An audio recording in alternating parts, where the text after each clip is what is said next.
नाजरीन आदाब, प्रोग्राम रोज़गार से कामयाबी तक में मैं उज़्मा जाफरी आप सबका पुरखुलूस खैर मकदम करती हूँ।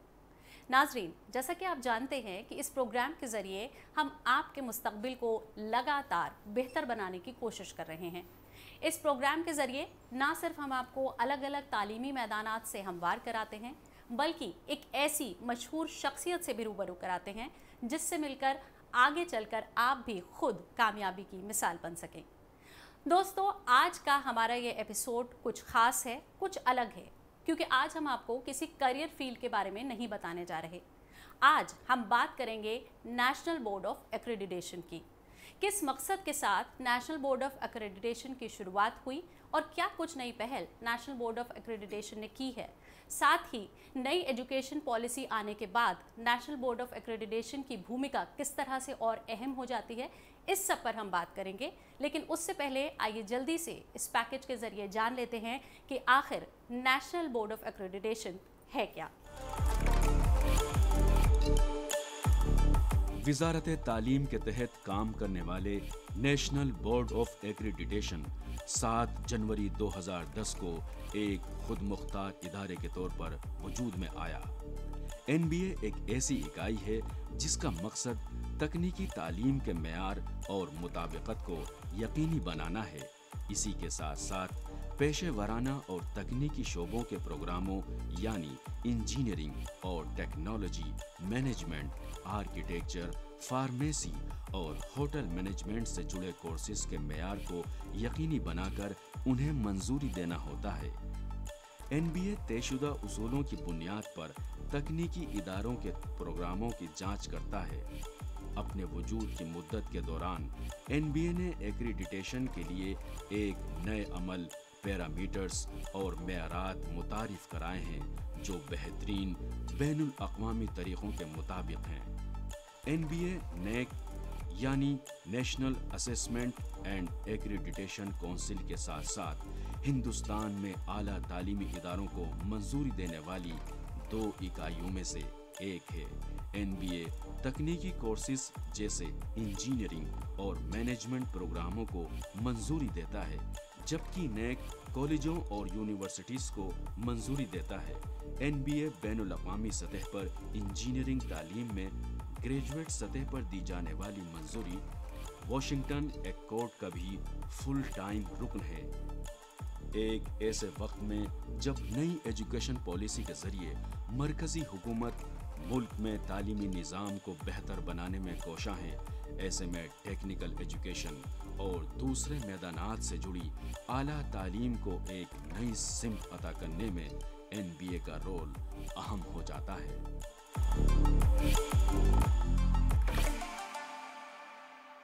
दोस्तों, उम्मीद है कि इस पैकेज के ज़रिए आपने कुछ हद तक नेशनल बोर्ड ऑफ एक्रेडिटेशन के बारे में समझ लिया होगा, उसकी क्या कुछ गतिविधियां हैं, वो क्या कुछ करता है, ये सब जान लिया होगा। लेकिन दोस्तों, अब भी बहुत सारे ऐसे सवाल आपके दिमाग में उमड़ रहे होंगे जिनके जवाब आपको जानने हैं। तो आइए बढ़ते हैं अपने अगले सेगमेंट की तरफ, जिसके तहत हम आपकी मुलाकात करवाएंगे नेशनल बोर्ड ऑफ एक्रेडिटेशन के चेयरमैन प्रोफेसर के अग्रवाल से।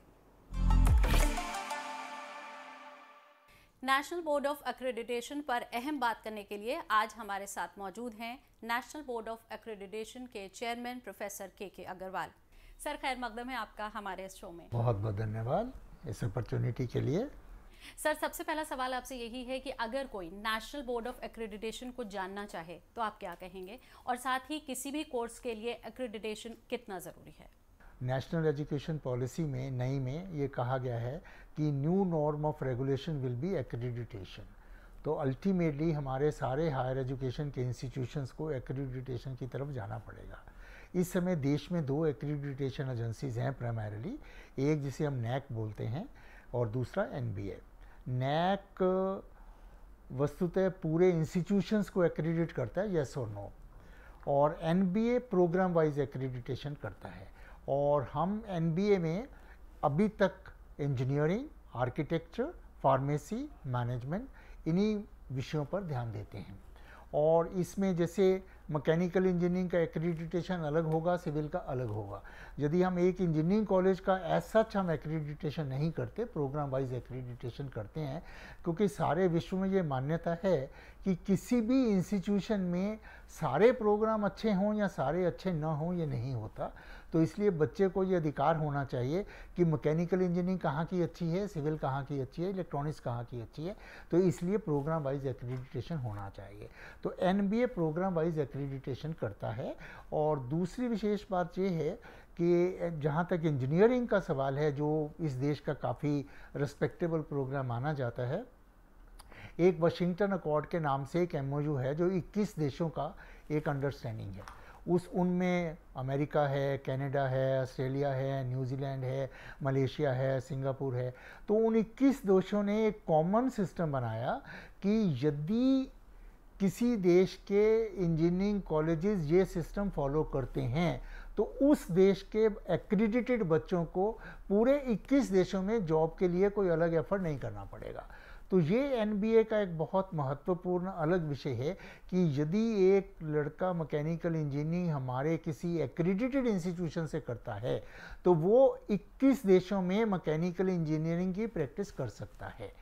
तो इससे क्या होता है कि बच्चों को बहुत इम्पोर्टेंस मिलती है। और दूसरा, इससे हमारी जिम्मेवारी बहुत बढ़ जाती है कि हमारा स्टैंडर्ड अमेरिका से मिलना पड़ेगा, कनाडा से मिलना पड़ेगा। तो इसलिए कभी कभी थोड़ा टफ लगता है, लेकिन एक्रीडिटेशन शायद टफ थोड़ा रहना भी चाहिए, क्योंकि ये हमारा क्वालिटी का लास्ट स्टेप है।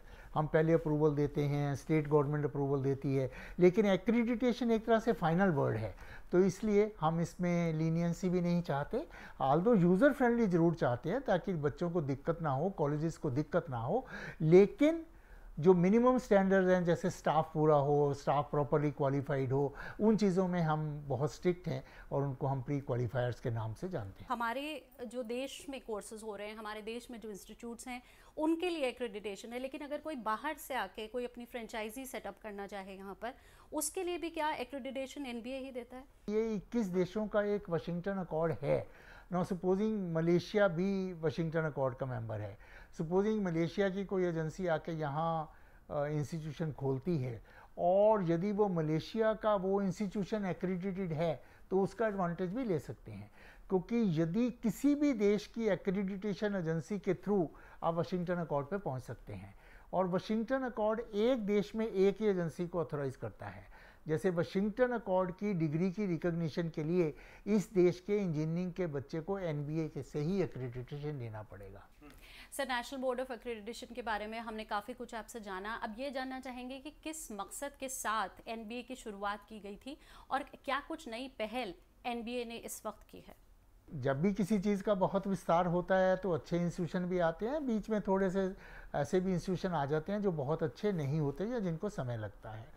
तो शुरू में क्या होता है कि हम अप्रूवल देते हैं एआईसीटी द्वारा या ऑल दैट, लेकिन अब एक व्यक्ति एप्लीकेशन देता है कि मैंने इंजीनियरिंग कॉलेज खोलना है, मैं बहुत अच्छा करूँगा, ये करूँगा, तो उस समय आपके पास बहुत कुछ देखने का होता नहीं। तो इसलिए एआईसीटी यदि अप्रूवल देती है तो वो बाई एंड लार्ज कमिटमेंट पर देती है। एक्रीडिटेशन हम तब देते हैं जब आपके 2 बैच मार्केट में जा चुके हों। तो जैसे बीटेक कॉलेज खुला, यदि कोई कॉलेज 2012 में खुलता है तो उसका एक्रीडिटेशन 2017 में होगा, जब उसके 2 बैच मार्केट में जा चुके हैं। तो तब हम प्लेसमेंट की बात भी कर सकते हैं, तब हम 5 साल के स्टाफ की बात भी कर सकते हैं, 4 साल की लैब्स की बात भी कर सकते हैं। तो इसलिए एक्रीडिटेशन ग्राउंड रियलिटी पे एक ऐसा मेजर आ जाता है जिसमें सब कुछ देखा जा सकता है ठीक से। तो इसलिए फिर एक्रीडिटेशन की शुरुआत हुई ताकि पब्लिक एट लार्ज को, इंडस्ट्रीज़ को, जिन्होंने प्लेसमेंट देना है, विश्व के बाकी इंस्टीट्यूशंस को, सबको एक बेंचमार्क मिल जाए। आज इंडस्ट्री प्लेसमेंट के लिए भी जाती है तो वो पूछती है कि आपका एक्रीडिटेशन है। बच्चे फॉरेन भी अप्लाई करते हैं तो वो पूछते हैं कि आपका इंस्टीट्यूशन एक्रीडिटेड है। तो इस तरह से एक्रीडिटेशन की शुरुआत सारे स्टेक होल्डर्स को एक यूनिफॉर्म इंफॉर्मेशन देने के लिए की गई। सर, जैसा कि आपने अभी बताया कि देश में 2 संस्थाएं हैं जो कोर्सेज को अक्रेडिट करती हैं, इंस्टीट्यूट्स को अक्रेडिट करती हैं, तो क्या कोई प्राइवेट बॉडीज़ भी हैं जो कोर्सेज को अक्रेडिट करती हैं? नहीं, ऐसा है कि पहली बात जो 2 एजेंसी हैं अभी तक हायर एजुकेशन की मिनिस्ट्री द्वारा अप्रूव तो 2 ही एजेंसीज हैं, बाकी प्राइवेट तो कोई सारे मैगज़ीन भी एक्रीडिटेशन करते हैं, वो सब अलग बात है। और बाकी कुछ एक्रीडिटेशन है जैसे लेबोरेटरीज़ की करते हैं, हेल्थ लैब्स की करते हैं, NABL NABH वगैरह, वो भी एक्रीडिटेशन बोलते हैं, लेकिन वो इंस्टीट्यूशन का ऐसा नहीं है। लेकिन हम जो हैं NBA सिर्फ इंजीनियरिंग मैनेजमेंट फार्मेसी का करता है, लेकिन NAC सारे इंस्टीट्यूशन को एज ए होल करता है, तो इसलिए सारे प्रोग्राम आ जाते हैं। तो देश में आज पूरे इंस्टीट्यूशन की एक्रीडिटेशन के लिए एक एजेंसी है जो NAC है।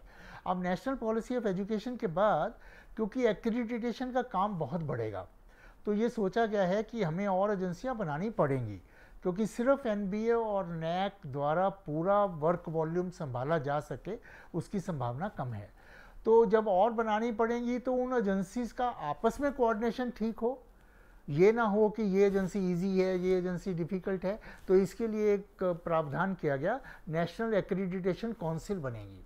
जो नेशनल एक्रीडिटेशन काउंसिल ये डिसाइड करेगी कि देश में कौन कौन सी एक्रीडिटेशन एजेंसीज हो सकती हैं और वो क्या क्या काम कर सकती हैं। ये हो सकता है हम डिसिप्लिन स्पेसिफिक करें, ये भी हो सकता है कि हम रीजन स्पेसिफिक करें कि भाई ये 3 स्टेट्स को कंसंट्रेट कर ले, क्योंकि वर्क वॉल्यूम इतना बढ़ेगा कि उस हिसाब से करना पड़ेगा। वो भी क्लियर करना है। नेशनल एक्रीडिटेशन काउंसिल अभी बननी है, लेकिन और एजेंसीज आएंगी with the passage of time. Sir, नई शिक्षा नीति की हमने बात करी और आपने बताया कि बहुत सारे कोर्सेज अब ऐसे और हो जाएंगे जिनके एक्रेडिटेशन की ज़रूरत होगी नई शिक्षा नीति में। नई शिक्षा नीति आने के बाद NBA की भूमिका किस तरह से और बढ़ जाएगी? NBA का बेसिक काम तो एक्रीडिटेशन देना ही है, और टेक्निकल से हमारा मतलब आर्किटेक्चर, मैनेजमेंट, फार्मेसी ये भी इंक्लूडेड है। बाकी गतिविधियां जो हम करते हैं, देखिए हमारा प्रयास ये है कि ज़्यादा से ज़्यादा इंस्टीट्यूशन एक्रीडिट हों, और उसके लिए उनको तैयार करने के लिए हम अवेयरनेस वर्कशॉप्स करते हैं। एक्रीडिटेशन में बेसिकली हमारा जो मीट्रिक है वो आउटकम बेस्ड एजुकेशन है। हम इस बात पे विश्वास नहीं करते कि हमने जो सोचा बच्चे को पढ़ाना वो पढ़ा देंगे तो बच्चा ठीक इंजीनियर बन गया। हमारा आउटकम बेस्ड एजुकेशन है। वाशिंगटन अकॉर्ड में पहले लिखा गया है कि जो इंजीनियर बनेगा उसको ये 12 चीज़ आनी चाहिए। तो उन 12 चीज़ों को ध्यान में रख के फिर बैकवर्ड इंजीनियरिंग करते हैं कि इसके लिए आपको क्या क्या सीखना चाहिए, तो उस हिसाब से करिकुलम डिज़ाइन होता है। तो हम क्योंकि ये नया कॉन्सेप्ट है रिलेटिवली, इसकी ट्रेनिंग देने में काफ़ी समय लगाते हैं, क्योंकि हमारा ज़्यादा उद्देश्य राष्ट्र के एंगल से ये नहीं है कि लोग एक्रीडिटेशन की अप्लाई करें और फेल हो जाएं। हमारा उद्देश्य ये है कि वो तैयार हों और तब एक्रीडिटेशन के लिए अप्लाई करें जब ले सके।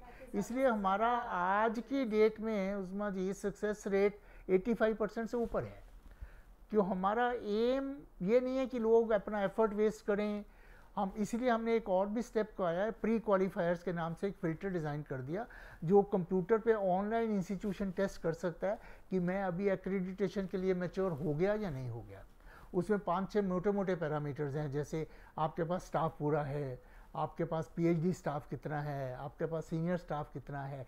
तो यदि वो आप 6 पैरामीटर्स नहीं क्वालिफाई करते तो कंप्यूटर आपको अप्लाई करने की इजाज़त ही नहीं देता, क्योंकि उससे क्या होता था, हमारा भी एफर्ट वेस्ट होता था और कॉलेज का भी एफर्ट और पैसा वेस्ट होता था। तो इस तरह से हम उस तरफ भी ज़्यादा कोशिश करते हैं कि टीचर्स को सेंसिटाइज करें कि आउटकम बेस्ड एजुकेशन कैसे करनी है, क्योंकि उद्देश्य ये होना चाहिए कि एजुकेशन की क्वालिटी बढ़े तो एक्रीडिटेशन अपने आप होना चाहिए। जैसे हम कहते हैं एग्ज़ाम का डर खत्म होना चाहिए, तो मैं तो नेशनल एक्री बोर्ड के चेयरमैन के नाते भी कहता हूँ कि एक्रीडिटेशन का डर नहीं होना चाहिए। एक्रीडिटेशन आपको लेना अच्छा लगना चाहिए, लेकिन उसके लिए आपकी टीचिंग क्वालिटी इंप्रूव हो, रिसर्च क्वालिटी इंप्रूव हो, फैकल्टी का स्टैंडर्ड इंप्रूव हो, तो एक्रीडिटेशन तो हम आपको हाथ जोड़ के देंगे, कोई ऑब्लिगेशन नहीं है। सर, एक्रेडिटेशन अप्लाई करने की आपने बात करी, तो क्या ऐसा भी होता है कि एक इंस्टीट्यूट एक्रेडिटेशन अप्लाई करता है, एक बार फेल हो गया, उसके बाद वो फिर से री अप्लाई कर सकता है उन स्टैंडर्ड्स पे को मेंटेन? बिल्कुल होता है। जैसे हमने कहा पहला स्टेप तो है हमारा कि वो प्री क्वालिफायर हमने डिज़ाइन किया है, वो कंप्यूटर पे फीड करेगा। यदि वो प्री क्वालिफायर नहीं मीट करता तो उसको एक्रीडिटेशन के लिए अप्लाई ही नहीं करना है। और इस बात को इंकरेज करने के लिए हमने प्री क्वालिफायर्स टेस्ट की फ़ीस सिर्फ 10% रखी, ताकि इंस्टीट्यूशन का पैसा भी वेस्ट ना हो। वो 10% पैसे में अपना डिसीजन ले ले कि वो हो सकता है कि नहीं हो सकता। यदि वो प्री क्वालिफायर मीट करता है तो अप्लाई करता है, अप्लाई करता है तो फिर प्रोसेस है, विजिट होती है, सब स्टडी होता है। जैसे मैंने बताया हमारा सक्सेस रेट 85 से ऊपर है, लेकिन फिर भी जिसका नहीं होता वो दोबारा अगले साल अप्लाई कर सकता है और फिर उसे मिलता है। नॉर्मली हम 3 साल के लिए एक्रेडिटेशन देते हैं, या कोई इंस्टीट्यूशन यदि बहुत अच्छा होता है तो सीधा 6 साल के लिए भी देते हैं, और नहीं तो 3 साल के लिए देते हैं, फिर 3 साल के बाद दोबारा अप्लाई करते हैं। सर, सरकार ने काफ़ी बदलाव किए हैं, शिक्षा नीति, नई एजुकेशन पॉलिसी भी आ रही है। ऐसे में आपने पहले भी हम बात करी है हमने आपसे, किस तरह से भूमिका और बढ़ जाती है एनबीए की जबकि नई शिक्षा पॉलिसी लागू होगी जब से?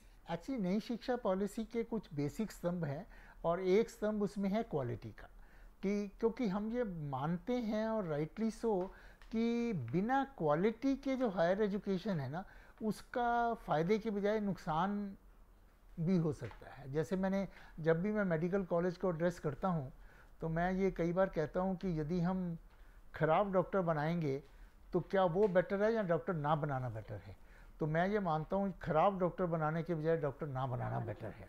तो इसी तरह से ये हायर एजुकेशन में हम ये कोशिश करेंगे कि क्वांटिटी बढ़े, हमारा जीईआर बढ़े, लेकिन उस क्वांटिटी के साथ साथ क्वालिटी मेंटेन जरूर हो। सारे इंस्टीट्यूशन आईआईटी के बराबर हो जाएं ये नहीं हो सकता, ना होगा, लेकिन एक मिनिमम क्वालिटी जरूर सुनिश्चित होनी चाहिए, ये हम कोशिश करते हैं और करेंगे। तो नेशनल एजुकेशन पॉलिसी में क्वालिटी को एक बेसिक पैरामीटर दे दिया गया है। दूसरा क्या है कि मल्टीडिसिप्लिनरिटी को बहुत जोर दिया गया है। तो जैसे एक मैकेनिकल इंजीनियरिंग का लड़का कंप्यूटर के ज़्यादा कोर्सेज ले सकता है, सो मच सो इवन वो म्यूज़िक का कोर्स ले सकता है, डांस का कोर्स ले सकता है। तो उसमें हमें एक्रेडिटेशन में उतना बदलाव लाना पड़ेगा कि हम ये इंसिस्ट ना करें कि 40 से 40 कोर्स आपके मैकेनिकल इंजीनियरिंग के हैं, क्या आपके 32 से काम चल जाएगा या 34 से काम चल जाएगा, बाकी आपने किए, कहाँ से किए, कैसे किए, तो उतना बदलाव लाना पड़ेगा। लेकिन बेसिक चीज़ quality up to a level रखनी पड़ेगी, उसके नीचे क्वालिटी है तो नहीं चलेगा। सर, हमारे देश में जो उच्च स्तर पर तकनीकी तालीम दी जा रही है उसको आप किस तरह से देखते हैं और कितना संतुष्ट हैं उससे? देखिए, मैंने ये कहा कि जो एक्सपेंशन बहुत हुआ है पिछले 3-4 दशकों में, और क्वालिटी से मैं बहुत सेटिस्फाई नहीं हूँ। ये फैक्ट है कि इस देश में ऐसे ऐसे इंस्टीट्यूशंस हैं जो विश्व स्तरीय हैं। हमारे ऐसे इंस्टीट्यूशंस हैं जिनका मापदंड ठीक है, इंटरनेशनल रैंकिंग में हम बहुत ज़्यादा नहीं आ रहे, लेकिन फिर भी हमारे ऐसे इंस्टीट्यूशंस हैं जो विश्व से compete करते हैं, चाहे वो एम्स हो मेडिकल एजुकेशन से, चाहे आईआईटीज़ हों टेक्निकल एजुकेशन में, चाहे आईआईएम्स हों। लेकिन यदि हम एवरेज क्वालिटी की बात करें तो मैं सेटिस्फाइड नहीं हूँ, और उसका अंदाज़ा आपको इसी बात से लग जाएगा कि नैक और एनबीए मिलाकर हम केवल 20% से कम इंस्टीट्यूशंस को एक्रेडिटेड कर पाए हैं अभी तक। और इससे साफ पता चलता है कि यदि हम 80% इंस्टीट्यूशंस को एक्रेडिट वो करवा ही नहीं पा रहे हैं, वो अप्लाई ही नहीं कर रहे हैं, उनको पता है कि हम एक्रेडिटेशन के काबिल नहीं हैं, तो उनको पता है कि क्वालिटी इंप्रूव करना है, तो क्वालिटी इंप्रूव की तरफ काफ़ी एफर्ट करना पड़ेगा। सर, आखिरी सवाल आपसे यही है कि तकनीकी तालीम में और किसी भी हायर एजुकेशन की फील्ड में आने वाले नौजवानों को आप क्या मैसेज देना चाहेंगे? मैं आने वाले नौजवानों को यही करूंगा कि देश में इस समय बहुत ज़्यादा अपॉर्चुनिटीज़ आ रही हैं, ऐसे ऐसे कोर्सेज आ रहे हैं जो पहले नहीं थे। आपको अपनी जिज्ञासा शांत करने का बहुत अच्छा अवसर है, लेकिन जब आप इंस्टीट्यूशन चुनिए, जब आप अपना कोर्स चुनिए, तो क्वालिटी को ज़रूर ध्यान में रखिए, क्योंकि बिना क्वालिटी के हायर एजुकेशन का कोई मतलब नहीं रहेगा। और दूसरा, आपको भी मैं ये कहूँगा कि देश अवसर दे रहा है मल्टीडिसिप्लिनरिटी का, देश अवसर दे रहा है फ्लेक्सिबिलिटी का, तो आपने चुनना है पढ़ने के लिए, इसके लिए भी आपको एफर्ट करना पड़ेगा। और दूसरा, आगे सेल्फ लर्निंग करते रहना पड़ेगा आगे बढ़ने के लिए। सर, आपने अपने अहम वक्त में से हमारे लिए वक्त निकाला, इसके लिए आपका बहुत बहुत शुक्रिया। धन्यवाद, थैंक यू। तो ये थे नेशनल बोर्ड ऑफ एक्रेडिटेशन के चेयरमैन प्रोफेसर के अग्रवाल साहब, जो हमको अहम जानकारी दे रहे थे एनबीए पर। अब बढ़ते हैं अपने अगले सेगमेंट की तरफ, जिसमें हम आपको बताते हैं नौकरियों और एडमिशन्स के बारे में। तो आइए जल्दी से देख लेते हैं कि इस वक्त आप कहाँ कहाँ एडमिशन्स ले सकते हैं और कहाँ कहाँ पर नौकरियाँ हासिल कर सकते हैं।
दोस्तों, अब वक्त हो चला है हमारे अगले सेगमेंट कामयाब हिंदुस्तान का। कामयाब हिंदुस्तान के तहत आज जिस कामयाब शख्सियत से हम आपकी मुलाकात करवाने वाले हैं वो हैं international centre for genetic engineering and biotechnology के director professor Dinkar M Salunke. तो आइए जानते हैं प्रोफेसर दिनकर के कामयाब सफ़र के बारे में। दौर हाजिर की साइंसी सरगर्मियों पर नज़र डालें तो अपने तहकीकी सफ़र में एंटीबॉडी निज़ाम के मुख्तलिफ पहलुओं को वाज़े करने में जिस साइंसदान ने एक नुमाया रोल अदा किया है उसे डॉक्टर दिनकर मशनू सालुंके के नाम से मकबूलियत हासिल है। मौजूदा वक्त में ICGEB के director doctor Dinkar M Salunke के तहकीकी सफ़र का आगाज़ उस वक्त हुआ जब उन्होंने 1983 में Indian institute of science Bengaluru में प्रोफेसर एम विजयन की निगरानी में मॉलिक्यूलर बायोफिजिक्स में PhD करनी शुरू कर दी। उन्होंने 1988 में अमेरिका के Namvar structural biologist professor DLD Caspar की रहनुमाई में पोस्ट डॉक्टोरल की सनद हासिल की। इम्यूनोलॉजी और स्ट्रक्चरल बायोलॉजी के मैदान में अपनी तहकीक से मुल्क को मुस्तफीद करने के जज्बे के साथ डॉक्टर दिनकर एम सालुंके मुल्क वापस आ गए। रियासत कर्नाटक में पैदा होने वाले डॉक्टर दिनकर एम सालुंके ने यूं तो अपने तालीमी सफ़र का आगाज़ फिज़िक्स और मैथमेटिक्स में किया था, लेकिन आगे चलकर उन्होंने मॉलिक्यूलर बायोफिजिक्स को अपनी तहकीक का मौजू मुंतखब किया। नेशनल इंस्टीट्यूट ऑफ इम्यूनोलॉजी में स्टाफ साइंटिस्ट के तौर पर अपनी जिम्मेदारी का आगाज़ करने वाले डॉक्टर दिनकर सालुंके इस वक्त international centre for genetic engineering and biotechnology में बतौर डायरेक्टर इस इदारे को एक नई समत देने का काम कर रहे हैं। UN सिस्टम के तहत आने वाले इस इदारे के 3 मराकज़ हैं, जिसमें दिल्ली में वाक़ एक सेंटर है। इस सेंटर में इंसानी सेहत, ज़राअत और एनर्जी के मैदान में तहकीक होती है। तालीम, तहकीक और ट्रेनिंग के शोबे में सरगर्म रीजनल सेंटर फॉर बायोटेक्नोलॉजी के पहले एग्जीक्यूटिव डायरेक्टर बनने का शरफ हासिल कर चुके doctor Dinkar M Salunke translational health science and technology institute के एग्जीक्यूटिव डायरेक्टर की अहम जिम्मेदारी को भी संभाल चुके हैं और इस जिम्मे में उन्हें कई नामवर एजाज़ात से सरफराज किया जा चुका है। सन 2000 में बायोलॉजिकल साइंस में शांति स्वरूप भटनागर अवार्ड और सन 2010 में CSIR के जरिए दिया गया GN रामचंद्रन गोल्ड मेडल काबिल जिक्र है। Doctor Salunke the world academy of sciences के भी फेलो हैं। डॉक्टर दिनकर एम सालुंके ने मॉलिक्यूलर और मिमिक्री शनाख्त के शोबे में जो बुनियादी रोल अदा किया है वो उन्हें साइंस से दुनिया में एक मुनफरिद पहचान दिलाता है।